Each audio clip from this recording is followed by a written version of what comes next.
บ่ได้ไปหาหน่อไม้มื้อนี้เนาะหาอยู่หากินโดยกับไปเบิ่งให้เนี่ยมดหมูกินข้าวเปลือกหมู โดยหมูปลาหมูป่าโดยกล้วยก็มดมันกินกล้วยก็กินจนเบิดเลยจนมันเดียวมดมันกินเยอะอ๋อลายบ่หอยมันน่ะมันค่าไฟน่ะเดือนนี้นั่นเสียแล้วบ่ไอ้เท่าไหร่น่ะเสียน่ะยังฮะเสียค่าไฟอยู่อ่ะยังบ่ทันได้เสียจักเทื่อบ่โดยอ๋อบ่ทันเสีย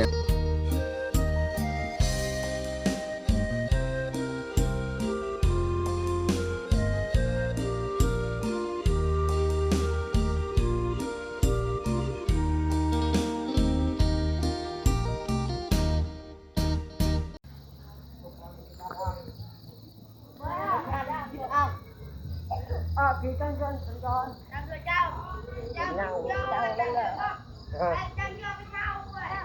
มันไปอ่ะ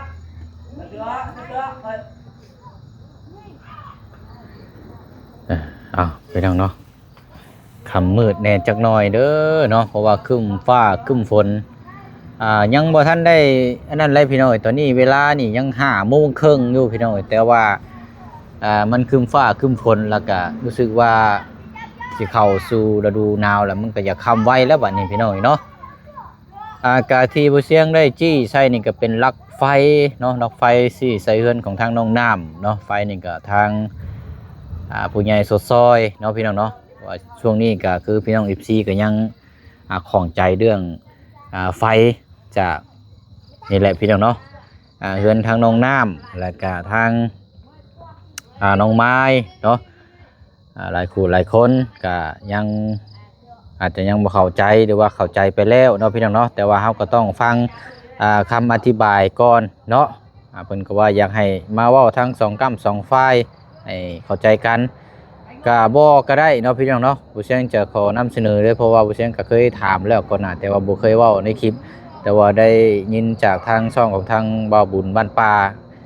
มาถามก็ได้พี่น้องก็ฝากถามมาหลายเนาะก็เลยจะขออธิบายให้ทางพ่อแม่พี่น้อง FC เฮาได้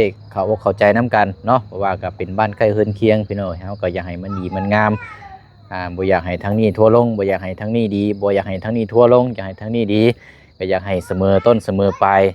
ฮักแพงกันนั่นแหละพี่น้องเนาะก็นี่แหละพี่น้องเนาะเรื่องราวก็คือเกิดจากไฟเพราะว่าผู้เชี่ยวชาญก็เคยพูดถึงเรื่องราวอยู่สำหรับทางเคสของทางน้องไม้เนาะทางครอบครัวเพิ่นนี่แหละพี่น้องก็ว่าถ้ามีงบผู้ใหญ่ฝากเงินมาอยากสมทบค่าไฟเขาก็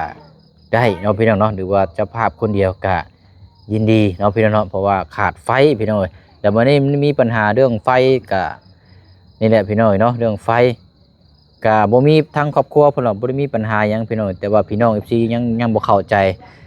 เดี๋ยวทางผู้เชี่ยวชาญจะอธิบายได้คือทางพ่อน้องไม้นั่นเราเป็นคนนำเสนอให้ทางครอบครัวของทางน้องน้ำเนาะเพราะว่าทางพ่อน้องไม้นี่เราต่อไฟจากเฮือนน้องน้ำแล้วมาใช้นะพี่น้องเราก็เลยคิดเห็นว่าที่ผ่านมากับทางครอบครัวทางน้องน้ำก็มีพระคุณเนาะยืมน้ำยืมในที่เทพื้นบริเวณที่ซ่านที่ผ่านมานะพี่น้องเนาะก็ได้ว่าเรื่องไฟนี่ก็จะขอจ่ายเป็นคนเดียวครอบครัวเดียวเลยเนาะเพื่อนน้องน้ำกับเพื่อนเราเองพี่น้อยก็น่าจะจ่ายไปแล้วรอบถัดไปแต่ว่าบ่ฮู้ว่าเท่าไรเนาะพี่น้องเนาะแต่ว่าเราอยู่กับเดียวถามเบิ่งน้ำกันเนาะอันนี้ทางจุดประสงค์คือทางพ่อน้องไม้นี่เราจากซอยได้พี่น้องเนาะคือเราจากเดี๋ยวเราจากจ่ายเองเนาะแต่ว่าถ้าจุดประสงค์ทางนี้มองเห็นแบบไรก็ยังบ่ฮู้เลยพี่น้องเนาะก็จังว่าจังคุยน้ำกันแต่ว่าถามว่าดีเพิ่นก็ดีน้ำกันนั่นแหละพี่น้องเนาะแต่ว่าพี่น้อง FC ก็ว่าทางนี้ก็บ่ถูกต้องทางนี้ก็นั่นโพดแบบว่าเอาเปรียบนะพี่น้องก็บ่อยากให้เว้าสั้นๆเนาะพี่น้องเนาะถ้าไล่น้ำมาตรงๆก็แม่นพี่น้องเนาะทางเฮือนน้องน้ำนี่ก็ไฟนี่ทางผู้ใหญ่เขาให้นะพี่น้องไฟเอาให้แต่ว่าทางครอบครัวทางน้องน้ำนี่เราทางครัวทางน้องไม้เรามีน้ำจิตน้ำใจอยากซอยเนาะค่าไฟ เขาเจ้าเคลียร์กันเองแล้วนะอันนี้พี่น้อยเนาะแต่ว่าค่าภายในหมู่บ่เดือนเท่าใดบัดนี้ยิ่งบัดนี้ก็ทางที่ประเด็นทางพี่น้องอยากถามแล้วก็คือของใจนี่คือ1มานี่ทางน้องน้ำมันมีตู้เย็นแล้วบัดนี้พี่น้องเนาะมีตู้เย็นเข้ามาทางน้องไม้ก็น้องไม้ก็ยังสิรับจ่ายคือเก่าบ่ว่าซั่นเนาะทางนี้ก็สิบ่เกินไปบ่นะพี่น้องเนาะอันนี้เดี๋ยวให้ทางเขาเจ้าเคลียร์กันเองได้นี่พี่น้องเนาะเอาบ่อยากของเกี่ยวถ้าเขาเจ้าเคลียร์เองหารคนละครึ่งนี่ก็โอเคพี่น้องเนาะหรือว่าทางนี้จ่ายคือเก่าก็ว่ากันไปก็หาเงินจ่ายเนาะไปเอาล่ะพี่น้องเนาะทักทายสบายดีและสวัสดีพ่อแม่พี่น้องเบิดสุขุสุคนเด้อพี่น้องเนาะมากับช่วงค่อยค่ำลงแรงแน่เพราะว่ามาช่วงรอบบ่าย2น่ะบ่มีพายุพี่น้องเนาะทางน้องไม้ก็ไปหาอยู่หากินแล้วก็ทางครอบครัวก็ไปหาอยู่หากินคือกันเนาะเอามาเบิ่งก่อนเนาะรอบค่ำจะว่ามีชะม้อยคือเก่าบ่จักนี่เนาะคือบ่มีไผมาเด้อนี่เนาะใช่มาแล้วบ่แต่หาหอยนะมืดแท้นี่เนาะ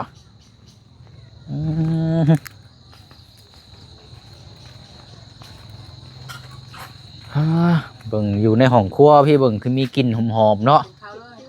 แม่นนี่โลเนาะโอ้ยเอามาพ่อยามพาเข้าแบบนี้นี่อิ่มท้องอยู่ดอกแบบนี้โอ้ยเอาสบายดีเนาะได้หยังกินนะกินหอย โอ้โหอันเจ้าไปสอดหันบ่อนี่นะโอ้ดูเอากินแซ่บๆเนาะใส่ไปใส่เบิดเถอะนะพ่อจะได้ใส่ยังบ่ทันมาบ่บูคือการเขาไปใส่ลูกเต้าเลยไปใส่เบิดเถอะทางน้องๆมันเขากินแล้ว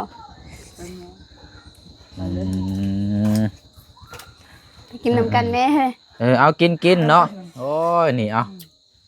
กินแซ่บๆด้วยนี่พี่น้องเพิ่นเบิ่งเพิ่นก็ย่างน้ำแลนแต่เราเด้อกินข้าวน้ำกันเด้อทาง FC ทางป้าลุงเอามาเด้อหักเด้อมาแม่มากินข้าวเอาขึ้นมาก่อนเอาหักกับมาเฮากะฮะโอ้ออกกำลังกายบ่ทางน้องสุดทางนั้นนั่นกินอิ่มไปแล้วเนาะทางได้ก็ได้แม่นมากับค่ำแล้วมาเมื่อวานนี่กะมาพ่อทางน้องๆเพิ่นกำลังจะออกไปซื้อแป้งนัวรถที่อยู่ข้างทางกันเลยเอาขึ้นได้ไปกินนั่นแหละเขากินแล้วกินคือว่าไปให้ไปสวนเนาะมื้อนี้ดูสบายดีโอ้ยเอาเนาะเอากินข้าวน้องกันไอ้ที่ทุกคนต้มหอยเนาะอันนั้นแกงยังใส่ตัวนี้นะแกงบวกกับแจวเนาะโอ้กินกับข้าวแล้วก็นั่นกองไผ่ฮ้อนๆแบบสิเนาะโอ้บรรยากาศนี่คักดีเนาะ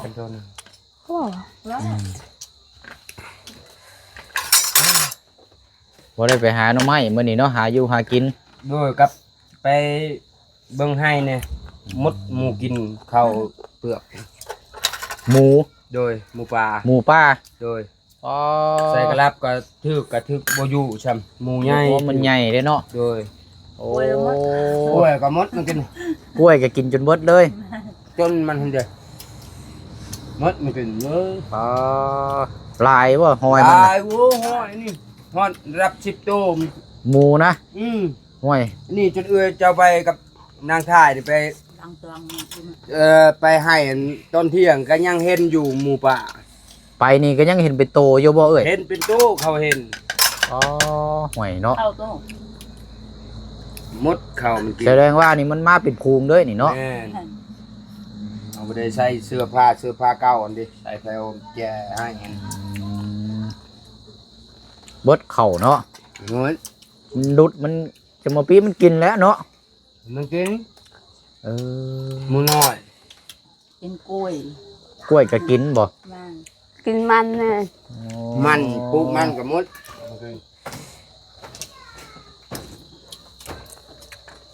หมูป่านี่บ่ได้เห็นแต่เฮิงได้นี่ โอ้ยมือลายต่อ บัดนี้เข้านี่สิได้อีบ่บัดนี้ จากแล้ว งามอยู่บ่ได้ก็ได้จักสอบ กาได้กันปีนี้กันบ่งามปีนี้กับกวงอยู่ให้แต่ว่าบ่งามเขาส่วนหลายมันตายแต่เดือน8เดือน9มื้อนั้นแล้วมันตายไว้ พวกมันกินหมดอ๋ออันต้นมัน เพิ่นชื่อว่ากับปวกงัดอันปวกกินเงาใช่บ่ โดย โอ้แบบซั่นนั่น แม่ เข้าบ่สุกแบบซั่น แม่น เข้ายังบ่ทันแก่ใช่ ยังท่านแก่เขาก็ยังเป็นม่านอยู่กับมันปวกมันกินยอดมันเด้กินแต่ทั้งพื้นหากมันเลยกระต่ายกับมันแห้งกับปรุงบ่ได้ แม่น ไปหาเรา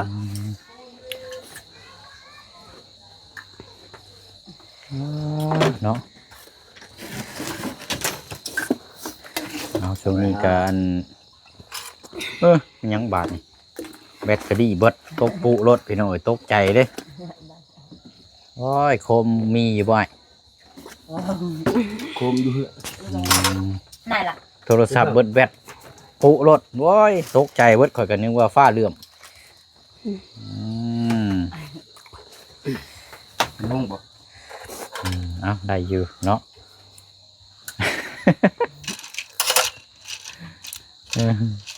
มีแต่กินหอย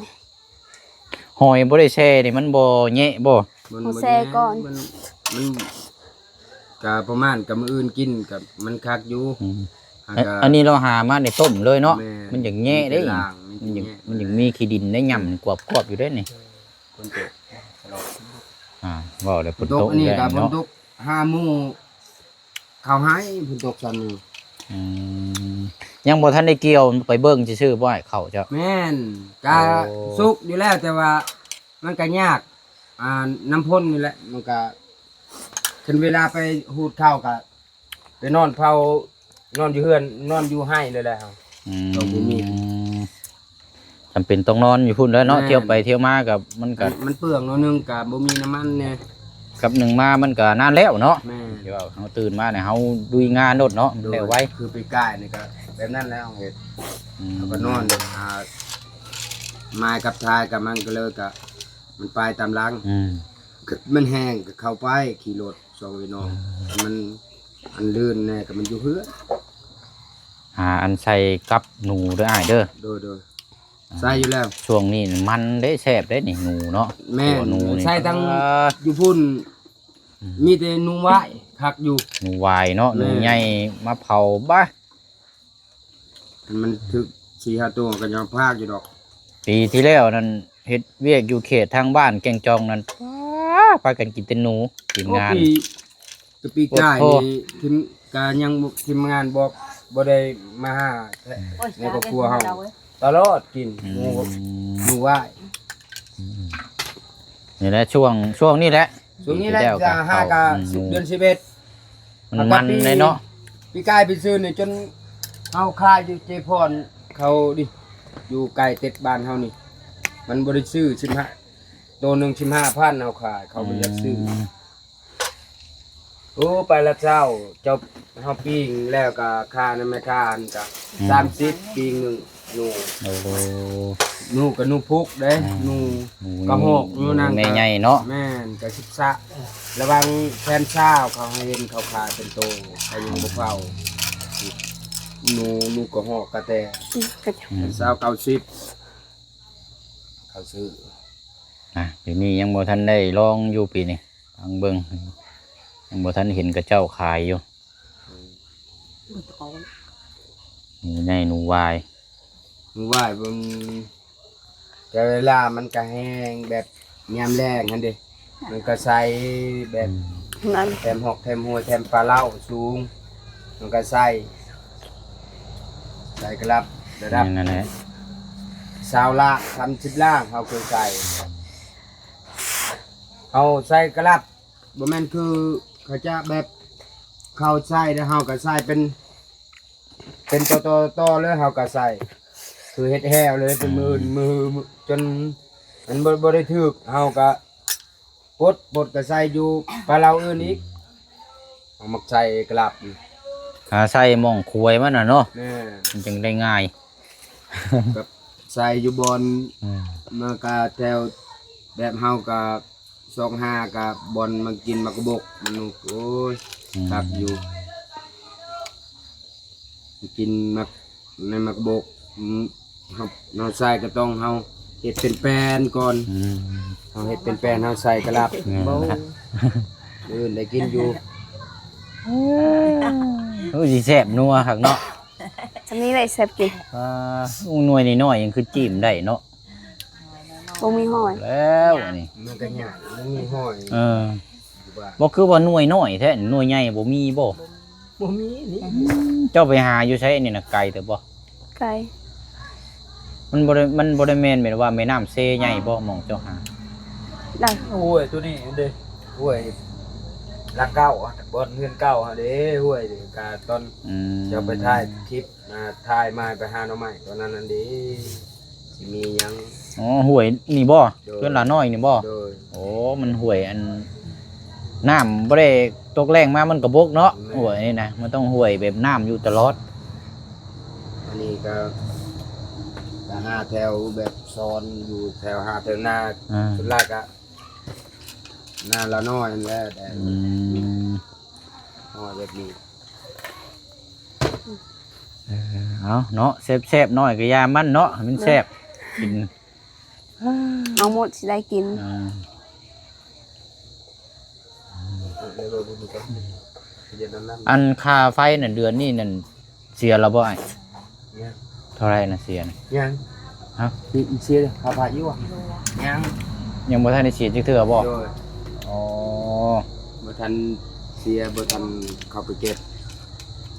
เดือน10นี่แหละเขาเริ่มเก็บนั่นแหละ อ๋อนึกว่าจ่ายไปแล้วยังบ่ทันได้เสียเนาะ โดยฮะไปเย็นจังเลย อ๋อแต่ว่าค่าไฟนี่ทางไงก็สิรับผิดชอบจ่ายทั้งเงินน้องน้ำนำซะบ่ โดย อืม เอานั่นแหละผู้เข้าจ่ายเขาไปลงเขามีเขาลงแล้วก็เฮาผู้จ่ายเฮาก็ต่อนำเพิ่น อืม Tại đồng kỳ khổ อืม mà ba rét à เท่าไหร่ก็จังว่ากันเนาะ จะเตน่ะตะบายบ่ได้น่ะ นึกว่าบินออกมาแล้วยังบ่ทันได้จ่ายจักเทื่อเนาะ โดย อืม mà lăm rồi của bài cái nơi đây mà nằm เดือนนี้ก็นับพอเติบแล้วเพราะเฮาก็ซองราคาเฮือนก็มีตู้เย็นอันนี้แหละ วันนี้เฮือนน้องน้ำก็มีตู้เย็นมาเลย โดยเอาไป ตู้เย็น ดและมีแต่เฮาใส่นั่นแหละ อืมแค่ยองน้องมาเราขยันอยู่เนาะ พยันแล้วก็ พอได้เสียค่าไฟเนาะ พี่น้อยก็หุดข้าวหุดน้ำก็แล้วและบ่มีไปหาแม่คงค่ายแล้ว tháo mà ăn cái rền ấy หรือว่าหยุดไปอีกเนาะ หยุดแล้วมีเวียก หยุดการค้าการขายก็บ่มีเงินเข้าแล้วเนาะ แม่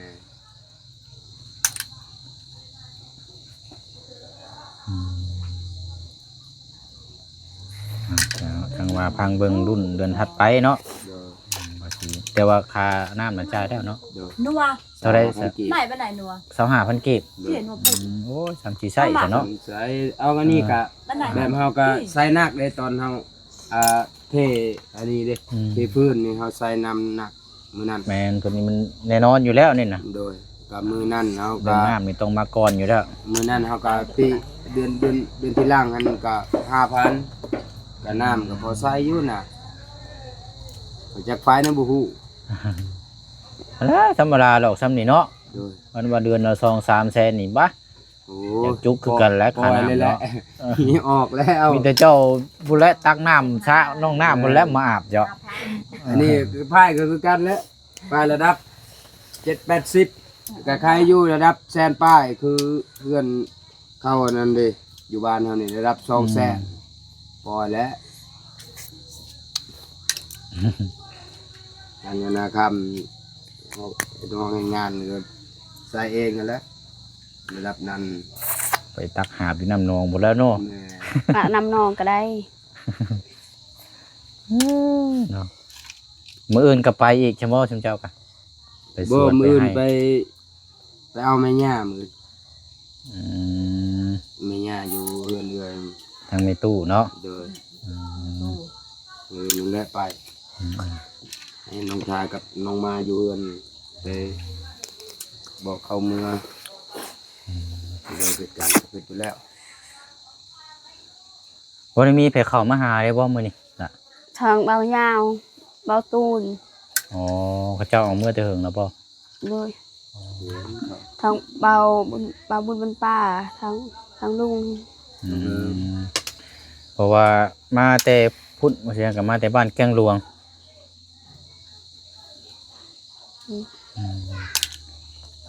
กินคักกินแน่นี่เนาะอันนี้เนาะ แซ่บ เด้อ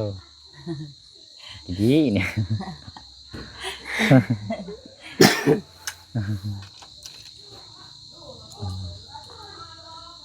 นะอันแหละเสียเนาะมีแต่ว่าและไปมาเยี่ยมมายาม มาช่วงบ่ายน่ะบ่มีไผเลยอ้าวว่ะเป็นน้องทายแต่ว่าได้ซื้อกับข้าวมาฝากทั้งน้องเพิ่นอยู่จักเพิ่นพากันกินนะบุนี่กับน้องนุ่งเพิ่น เอากิน นี่ไรแท้ เอาบนเรือช้ำ สุดไม่เห็นอันแนวของกินมันก็กินนั่นแหละ อืมอืม อยากอะไร จานมาก พอแล้วเนาะโอ้โพดแล้วนี่ รอนะ ยังไล่ น้อย นี่เนาะนี่เนาะ บาท อืม อิ่มแล้วกิน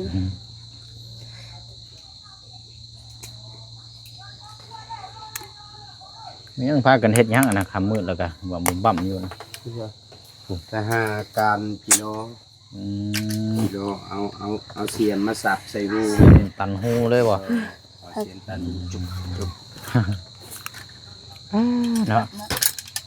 ป้าซะเนาะตามนั้นแหละเฮาสิกลับก่อนแล้วบัดนี้เด้อ เด้อขอบใจหลาย เอามา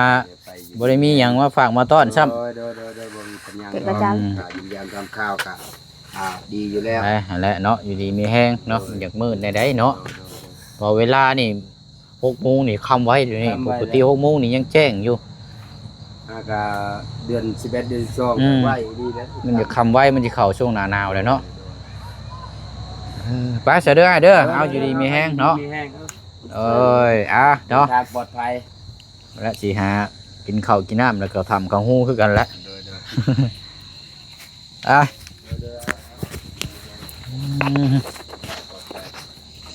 ยังเปิดน้ำไว้บ่ เปิดหน้า น้ำล้นเด้ออยู่